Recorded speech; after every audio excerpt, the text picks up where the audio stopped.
Alright guys, today we're going to talk about the fighter. This is a class that I know you all have been wanting to hear about for ever since Mod 16 was announced, but I finally got to it, and there's been a lot of changes just like every other class, so I'm not going to hold you guys up, but I do have to go through my standard intro. Just a disclaimer, this information is accurate as of March 5th, so it's very possible, and in fact very likely, that some of these things will change by the time that Mod 16 goes live. Also, this is not a guide. This is an overview of everything that is in the fighter's kit for Mod 16, so that even if you can't access the preview server, you can get a first look, or I guess second-hand look, at all of the changes that are coming to the class, and that will allow you to prepare accordingly. Also, I'm in a pretty good mood right now, so hopefully this video is better than my other ones. Some people said some really nice things to me today, and it made me happy, which is why I love reading your guys' comments, because the majority of them are pretty great. Fighter has two paragons, Vanguard, which is the tank paragon, and Dreadnought, which is the DPS paragon. And I've spent the most time testing Dreadnought on our test server. In fact, I spent more time giving feedback for the Dreadnought fighter than even the cleric and paladin. Don't ask me why, I really don't know. I just had so many issues with it that I had to say something. We are going to start with Vanguard, but first I do need to talk about the actual class mechanics. Fighter's shift is the usual block, it's what you're used to, however, the block mechanic itself works differently. It no longer just gives you 80% DR and makes you CC immune. It does still make you CC immune, however, your shield is not permanent. Well, it is permanent, but it's possible to be broken. So, whenever you raise your shield, you're really giving yourself another layer of hit points equal to your max HP. It's not a visible layer of hit points, it's like a shield of sorts, because it is a shield. And that's represented by your stamina bar here on the left, called guard. So whenever you take damage, the damage will first go to your shield, and once it reaches that max amount, so in my case, 232k, if the damage goes over that, it will go straight to my hit points instead. So blocking and tanking is going to be a little bit different. On our tab as a Vanguard, we have something called Dig In, and this is something that I currently think does not really have much of a use, but I'm going to explain it anyway. What you do is you take up a defensive position behind your shield, and you absorb damage from all directions up to your max hit points, so it's similar to your shield. Damage taken while blocking depletes your stamina. Same thing as your shield. You may not move or attack while under the effect of Dig In, and stamina regenerates at a diminished pace. So basically, for Vanguard, I see absolutely no reason to use this, because it's the exact same as using your shield. It depletes your stamina regen is diminished, and you can't move or attack. So it's just like, yep. It also messes with your camera at the moment, but, you know. On the Dreadnought Paragon, it has a little bit more use, but I still never use it. I'm sorry to start out the video so negative, but I have one more negative thing to say. Path of the Vanguard. This Paragon reduces your damage by 30% and increases your threat generation. All of the tank Paragons, at least for Paladin and Fighter, both tank Paragons get this damage reduction, and I don't think that's very nice. That was a really lame way to express my frustration with it, but I don't like it at all. Which is why the only testing I did was with Dreadnought, because Dreadnought doesn't have this DPS reduction, and so I can kill stuff better. Now, even though you do lose 30% damage, it's not like you can't kill anything as a Vanguard, but it's a little harder. One last mechanic to talk about is threat, and this is something that pertains to every tank class, and even something you should pay attention to if you're healing or even DPSing. Threat is displayed on this threat bar up here, which I hope that they expand and or separate from the character thing up here so that I can move it wherever I want, but it shows you how high you are on the enemy's threat meter. So, as you can see, it's now red, and it says that I am your current target's highest priority. So that means that if this were a real enemy, it would be attacking me right now. And that is the job of tanks in Mod 16. Make everything attack you, so that the DPS can DPS and the healers can heal. And this bar can go from green, yellow, and red, and if you have your party members, you'll be able to see their threat meters as well, so that you know if you're about to lose threat to somebody, or if you need to use a power to regain threat. Also, healers generate a ton of threat. Okay, that was a really long mechanics section, probably the longest that I've done for any class so far, so we're just going to go right into the at-wills for Vanguard. For every class, the powers are split in half between Universal and Paragon-specific powers. Universal meaning that both Paragons access the same set of powers, and the other half, Paragon-specific, only the chosen Paragon you have selected can use them. So first off, for Vanguard Universal at-wills, we have Cleave and Brazen Slash. These are pretty much the same as how they are on live.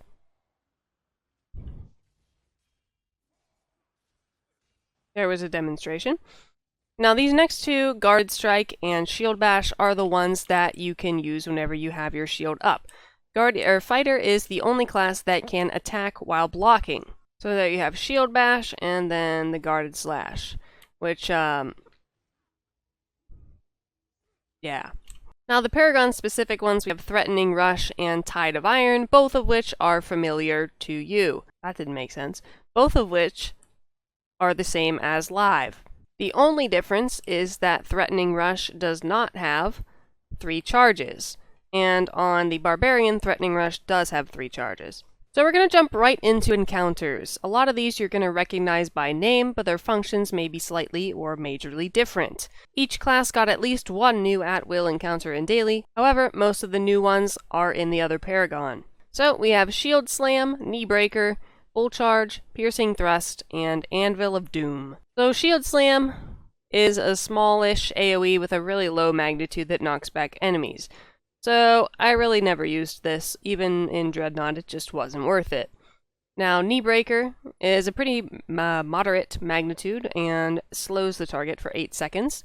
So it's not exactly a bad choice, but it's also not one that I've used. Now Bull Charge I have used. It has a slightly larger magnitude, knocks back an enemy, and is on a relatively low cooldown compared to, say, Knee Breaker or Anvil of Doom. So I have used this one, and there is a feat that stops it from knocking back enemies, so if you're concerned about that in a group setting, you could choose that feat if you wanted. Now, Piercing Thrust is a really low magnitude, but it does damage to enemies in a cone in front of you. And it looks like this! Ta-da! And now you have Anvil of Doom, your classic, hard-hitting, smash the enemy's face in encounter power. This has a really large magnitude, the highest magnitude of any encounter power on Fighter, and other than that it's pretty much the same. Hi-ya! Now on to the Paragon-specific encounters. You have Enforced Threat, Knight's Challenge, Line Breaker, Iron Warrior, and Knight's Valor. Enforced Threat puts you at the top of the enemy's threat list, which is good if you're trying to retain aggro in a group environment, because it is an AoE attack, so it's good for trash. And it disorients them. But now we have Knight's Challenge. This one is largely different than in Mod 15. You instantly restore 50% of your stamina, which is nice, and you deal physical damage to attackers whenever you block, with a really low magnitude though. So the good part here is that you restore stamina, because stamina is your shield, and that's what allows you to be tanky. So restoring that is going to be really important in Mod 16. Next we have Line Breaker. Lunge at target enemy, dealing physical damage to enemies in a cone in front of you and increasing their threat. So that's basically the same thing as Piercing Thrust, but you just don't gain threat with Piercing Thrust. Line Breaker looks like this. Classic football move, kinda. I don't know, I don't watch football. Maybe it's not. And now you have Iron Warrior. This decreases the damage you take by 20% for 8 seconds. Paladin has a similar power called Absolution that does the exact same thing. And lastly, we have Knight's Valor. This is a little bit different than live. It redirects all damage that would be dealt to the nearest ally to you, and it lasts for 10 seconds. You'd have to be really careful about who you're targeting, or who you're close to at least, whenever you use this, if you are planning on using this. I have not done any group content as a fighter, so I can't comment on if this is actually something that I would use or not, but just from looking at it, I can say that I probably wouldn't use it. On to dailies. Earthshaker, Second Wind, Determination, Bladed Rampart, and Phalanx. So some of these are going to sound a little new to you, huh? Earthshaker, deal physical damage to nearby enemies with a pretty largish magnitude and stun them. And now you have Second Wind. This is like Fighter's Recovery, but its effect is different. It increases your maximum hit points by 20%, restore the amount increased, and recover a portion of damage dealt by most attacks as hit points. So basically, gain more HP, heal that amount, and then heal for a portion of the damage you deal. Determination, dispels and grants immunity to most control effects and increases the damage you deal by 10% for 10 seconds. Bladed Rampart, decreases damage taken by 30% and deal physical damage to attackers whenever you take damage for a pretty low magnitude that lasts for 10 seconds. So to me, the only good thing about this is it decreases the damage you take by 30%. The other part seems not very useful to me. And lastly, we have Phalanx. You gain immunity to most control effects and erect a barrier around you, decreasing the damage taken by allies in it by 20%, and it lasts for 14 seconds. But the effect ends early if you guard or shield, which, I don't know how I feel about that. On to class features. The first 4 universal ones are Greater Endurance, Vigorous Strikes, Combat Superiority, and Shield Talent, which you should probably recognize the majority of those names. So, Greater Endurance increases your movement speed by 5% if the stamina gauge is full. Vigorous Strikes increases your critical hit rate by 3% if your stamina is full. Combat Superiority increases your damage dealt by 3% upon activating a daily power, and this lasts for 10 seconds. Shield Talent increases stamina regeneration, and I wish they would put an actual number on this, like a percentage increase, because right now you look at that and you're like, I have no idea how much this increases my stamina regen. Like, I wish they would move away from things that are vaguely worded like this, because now we have to test it in order to figure out what it does, when it should just say flat out, like, this is how much it increases. And there's a lot of instances of that right now, but there's still a lot of time before it goes live, so a lot could change before then. Next up, we have Ferocious Reaction, Steel Recovery, Anvil of Challenge, and Enduring Warrior. So Ferocious Reaction makes you deal physical damage to attackers whenever you deflect an attack for an extremely low magnitude. So this seems pretty useless to me, because it relies on you having a capped out, basically, deflection chance. And deflection chance caps at 50%. And this magnitude is smaller than our at-wills that we have as a fighter. So it's not really useful at all. Steel Recovery, whenever you use a daily power, restore 20% of your stamina. This one's not bad, but you do have to remember that dailies are cast less often. Anvil of Challenge, Anvil of Doom now places you at the top of the target's threat list. Now, on Paladin, Smite has a feat, or a class feature, one of the two. I think it's a feat that does this, and Smite is a damage power for Paladin. So, Anvil of Doom is a damage power for Fighter, and now has this as well, so it's an option that you can use if you want to keep this slotted whenever you're tanking, to do some additional damage. And lastly, Enduring Warrior. Take 5% less damage when you're below 20% of your max HP. This I don't feel is very useful either, because if you're below 20% of your max HP, you're literally doing everything you can to survive, running towards your healer, save me! And try to block everything. And 5% less damage taken is not very much. And then instead you could have something like Shield Talent slotted that increases your stamina regen, and that would allow you to block more while giving your healer more time to heal you back to full health. But that's just my opinion. And now we have feats. Feats are way different in Mod 16. There's no more feat trees. You get to choose 5 feats, one from each pair listed here. The first pair we have Threatening Slam or Aggressive Guard. So Threatening Slam causes Shield Slam to now generate additional threat and no longer knocks targets. So that's, like I said earlier, this is basically the same as Line Breaker, but doesn't generate threat. So that feat basically makes it the exact same thing, with a very slightly lower magnitude and a lower cooldown. The other option, Aggressive Guard, while guarding, your at-wills now generate additional threat. This one seems good to me because it allows you to block and simultaneously keep your threat high. For Paladin, Paladin can't attack whenever they are blocking, so it's relatively easy to lose threat to somebody if you're shielding because you're almost dead and you're unable to do anything else. Now we have Cleaving Bull or Brazen Thrust. For a Cleaving Bull, Bull Charge now grants the effect of Cleaving Bull and no longer knocks the target. And Cleaving Bull increases the damage dealt by Cleave by 25 magnitude for 5 seconds.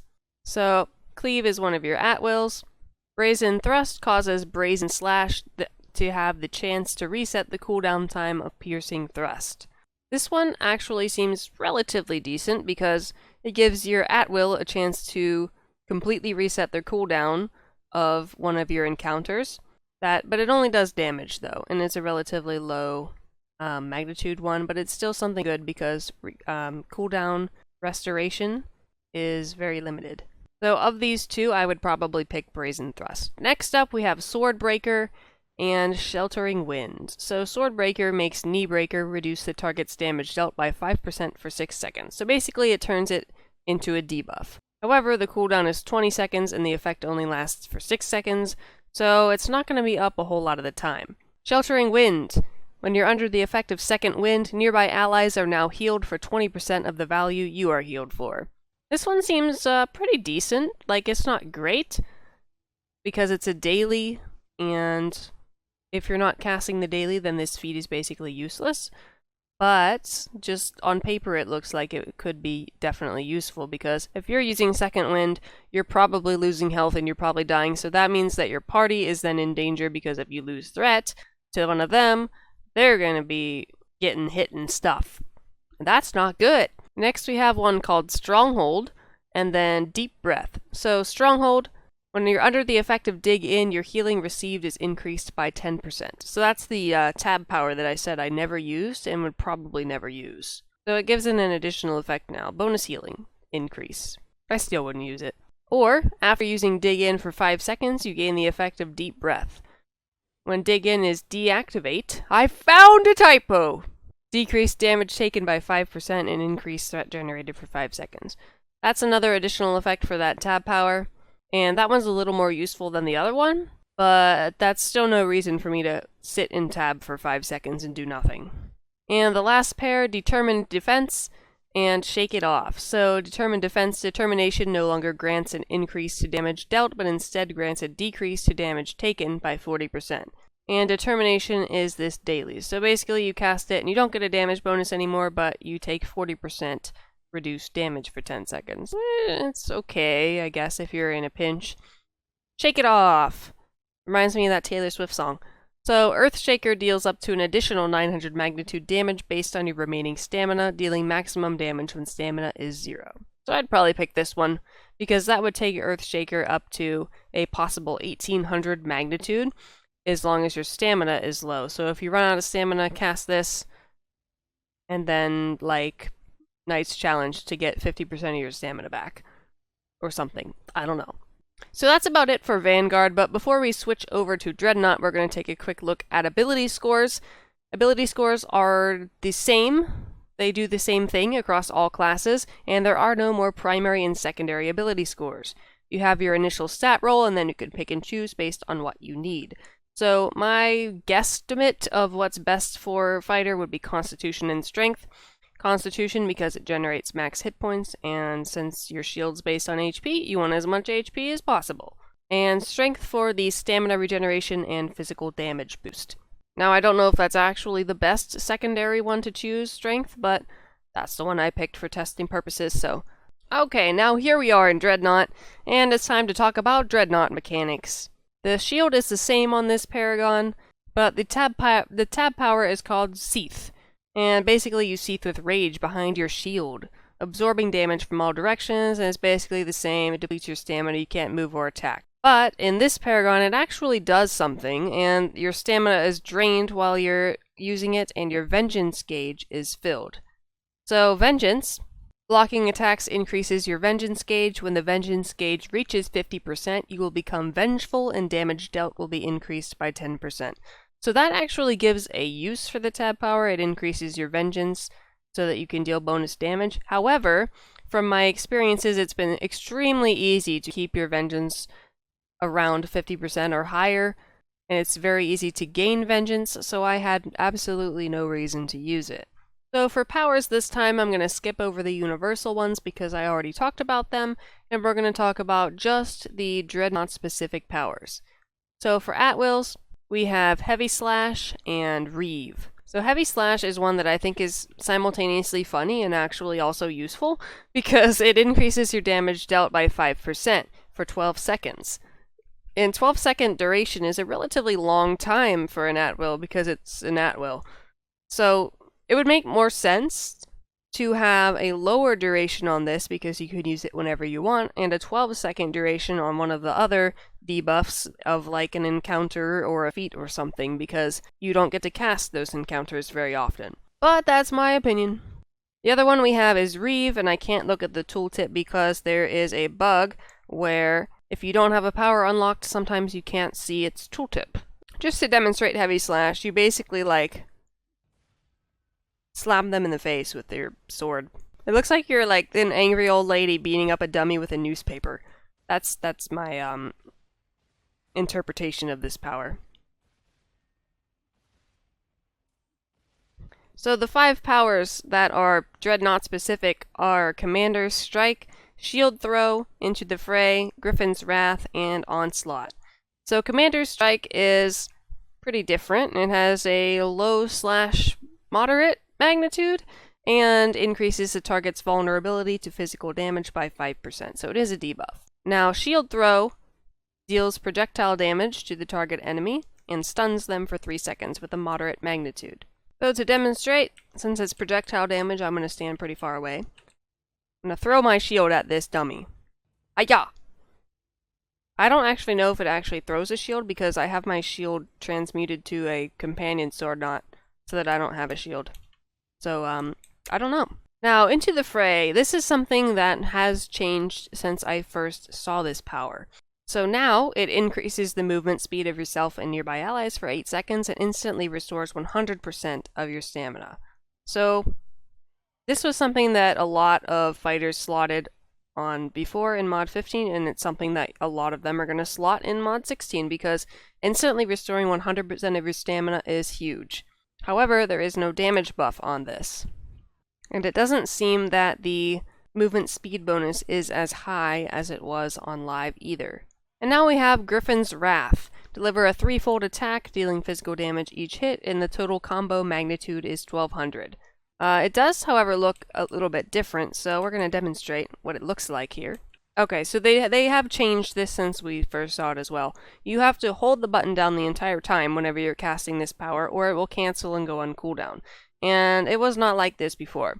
And lastly, we have Onslaught. Deal physical damage to target and enemies near the target for a lowish magnitude and stun them for 1 second. Now, the 2 dailies that Dreadnought has are Shockwave and Mow Down.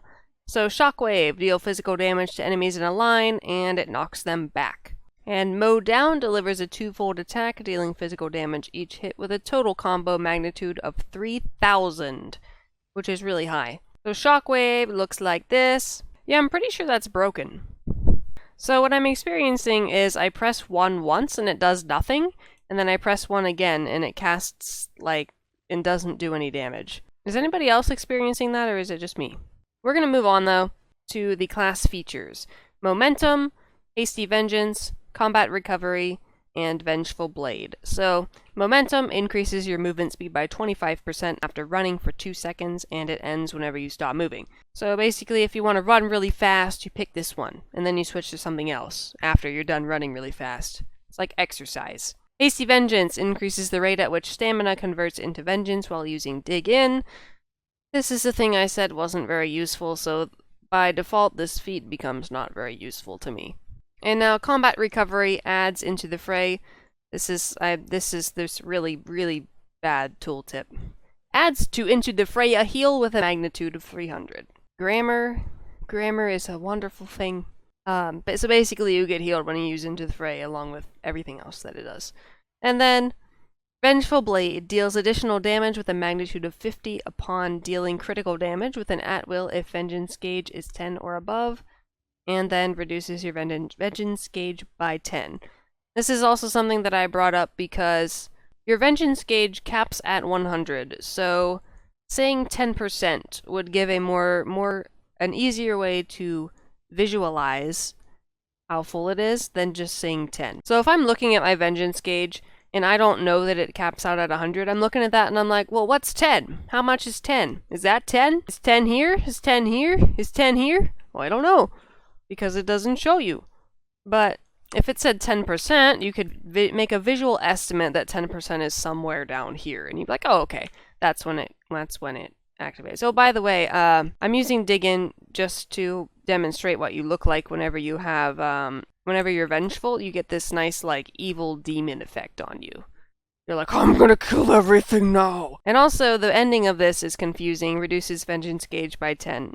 So my question was, does it lower your vengeance gauge by 10 every time it procs, or does it actually reduce the maximum amount of your vengeance from 100 to 90? Because if you read it, it can be read both ways, and so that's something that's a little bit confusing. Guys, we just hit 2,000 subscribers. Okay, on to feats. Feats are different between paragons, so we're going to go through all of them once again. We have Prepared Pierce. That is definitely could be a tongue twister. Prepared Pierce, Prepared Pierce, Prepared Pierce, Prepared Pierce. Okay, sorry, I got a little distracted. Or Heavier Slash.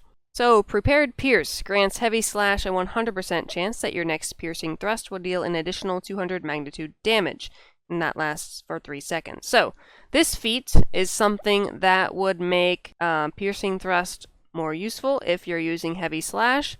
I think that is something that I used whenever I was testing out. I used this because I was using piercing thrust at the time. So, it increases your magnitude to 500. And since it's an at-will, you could just use Heavy Slash all the time and always have that 500 magnitude damage.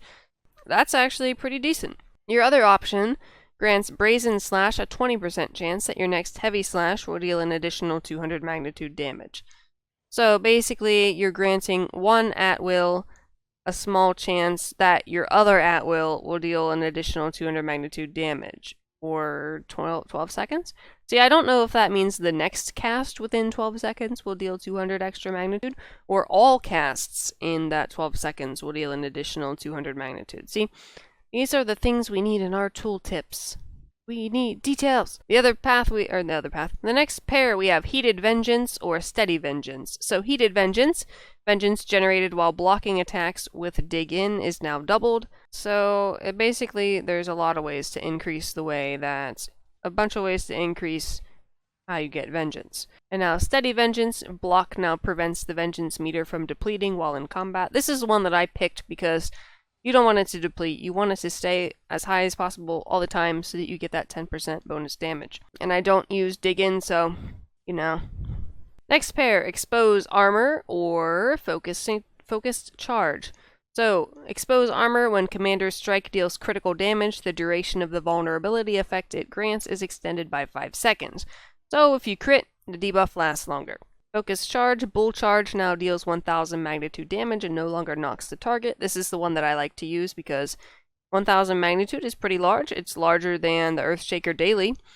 And it no longer knocks back the target, so that's great too because knocking back stuff was always annoying. Next up, Weight of Vengeance or Rising Revenge. So, Weight of Vengeance grants Anvil of Doom the effect of dealing an additional 400 magnitude damage and consuming 25 vengeance. No effect if your vengeance gauge is below 25. So that turns Anvil of Doom into a 2000 magnitude encounter, but it consumes a quarter of your vengeance, so may or may not be a good trade-off for you depending on how you're planning to play. And Rising Revenge grants Into the Fray the effect of setting your vengeance gauge to 50%, and it has no effect if your vengeance is above 50. This is the one that I picked because you want to keep your vengeance high. The only thing, though, is that this is bugged because the last part has no effect if your vengeance is above 50 is not true. If you have over 50 vengeance and you cast this power, your vengeance is going to be lowered to 50. Okay, so I've got 100% vengeance. I'm going to cast Into the Fray. And I'm going to be lowered to 50%, which is basically the exact opposite of what you want to happen. Moving on. The last pair we have is Executioner's Cut or Land Waster. So, Executioner's Cut grants Mow Down the effect of dealing 4000 magnitude damage if the target is affected by Commander's Strike. and then Commander's Strike is removed from the target. So if you have a debuff on it, after using this, the debuff will be gone, even if the duration wasn't fully used. So 4000 magnitude is a lot of damage, and comboing this properly could be useful, and it's not something that I have tried yet. And Land Waster grants Earthshaker the effect of applying Land Waster when the Vengeance gauge is above 90%. And Land Waster effect allows the execution of Shockwave with no action points by activating Earthshaker again. Doing so fully depletes the Vengeance gauge. So basically, if you have full Vengeance, you use Earthshaker, and then you can use Shockwave, the other daily, for no action point cost. So that's a total of 2,000 magnitude there. So 2 dailies in 1. I think I'd probably go with Executioner's Cut if I was planning on using that sort of combo. Well, guys, that is everything about Fighter for Mod 16. As you can see, there's a lot of issues, but there's still a lot of time before it's going to go to the live server, so please don't get too upset right now. There's still plenty of time for all this stuff to change, and if you're experiencing any problems or bugs, please report them on the forums and the feedback threads. Everything that I mentioned to you guys as bugs, I have already reported. Hopefully they will be fixed soon. In terms of how combat goes, I feel like Fighter is relatively weak in terms of at-will damage, because they don't have very much AoE, so they're relying on single target at-wills the majority of the time. However, the at-wills don't do a whole lot of damage, as you can see here. Although they're doing more damage than they did before, so maybe it was changed. But from my experiences, I had a really hard time in combat in groups because of how low my at-will damage was. So, that's it from me. Thank you guys for watching so much, and also thank you guys a ton. Thank you for 2,000 subscribers. So, thanks for watching, guys. I appreciate everything you've done for me and my channel, and I'll see you in the next video. Bye.